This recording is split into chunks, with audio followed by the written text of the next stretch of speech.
Rekan-rekan media yang saya hormati, alhamdulillah dengan mengucap puji syukur kepada Allah, pada malam hari ini Indonesia menerima batch kedua vaksin dari jalur multilateral, yaitu dari COVAX Facility, berupa vaksin jadi AstraZeneca sebesar 3.852.000 dosis.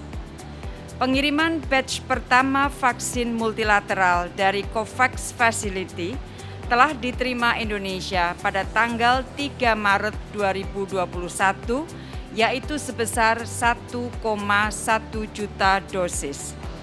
Dengan kedatangan batch kedua ini, maka Indonesia telah menerima vaksin AstraZeneca dari COVAX Facility sebesar 4.965.600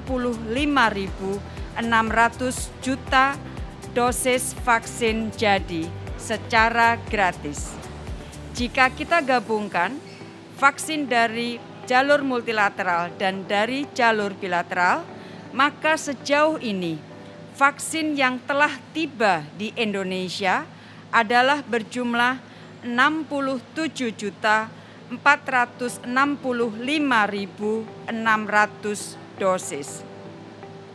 Rekan-rekan media yang saya hormati, dari sejak awal pandemik dan sampai sekarang, pemerintah Indonesia mengupayakan ketersediaan vaksin bagi kebutuhan dalam negeri sambil terus memperjuangkan kesetaraan akses vaksin bagi semua negara.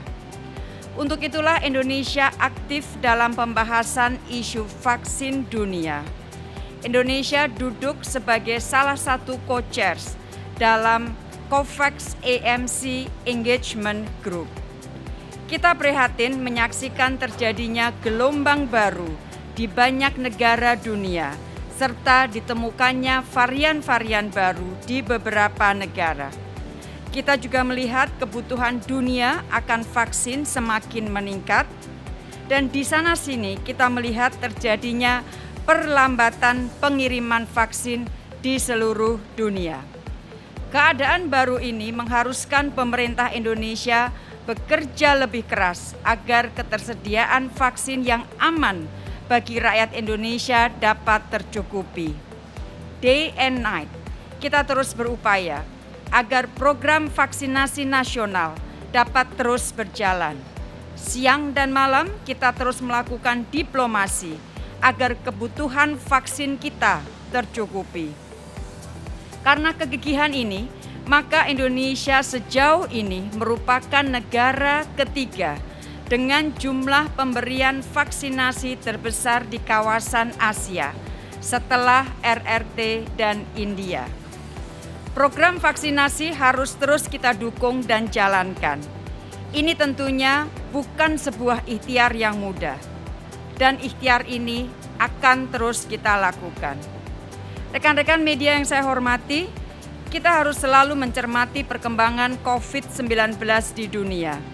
Kita harus belajar dari kejadian-kejadian tersebut, terutama belajar dari munculnya gelombang baru di sejumlah negara.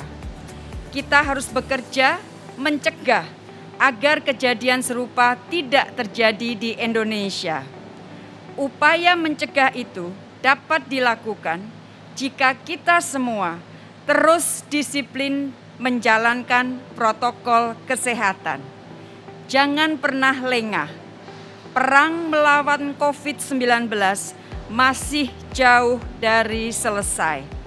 Oleh karena itu, diperlukan kerjasama dan persatuan di antara kita semua untuk melawan virus secara bersama dengan sekali lagi terus taati disiplin protokol kesehatan, memakai masker, mencuci tangan, dan menjaga jarak.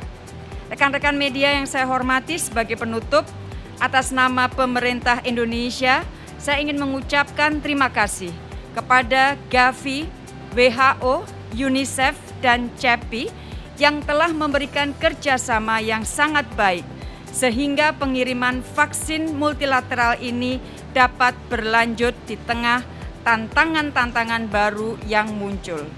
Kita berharap pengiriman vaksin multilateral selanjutnya dapat terus dilakukan sesuai dengan rencana. Diplomasi Indonesia akan terus bekerja keras, berkontribusi agar Indonesia dapat segera keluar dari pandemi ini. Demikian teman-teman yang dapat saya sampaikan. Sekali lagi, izinkanlah saya mengingatkan, terus patuhi protokol kesehatan, memakai masker, sesering mungkin mencuci tangan, dan menjaga jarak. Demikian, terima kasih.